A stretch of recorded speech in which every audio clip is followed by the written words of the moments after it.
Hey, ever wonder why Vicks cough drops stayed just rupees 1 for so many years? It's not magic.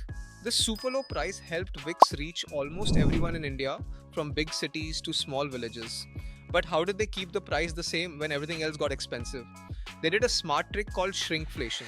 They just made the drop a little smaller, from 3.5 grams to 1.8 grams. Vicks knew people just wanted a quick, cheap way to make their throat feel better. It wasn't fancy medicine, just a simple help.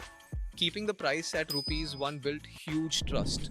For generations, Vicks has been a go to in Indian homes. Pretty clever, right? What's your take on Vicks Super Smart Plan? Let us know in the comments and follow for more insights.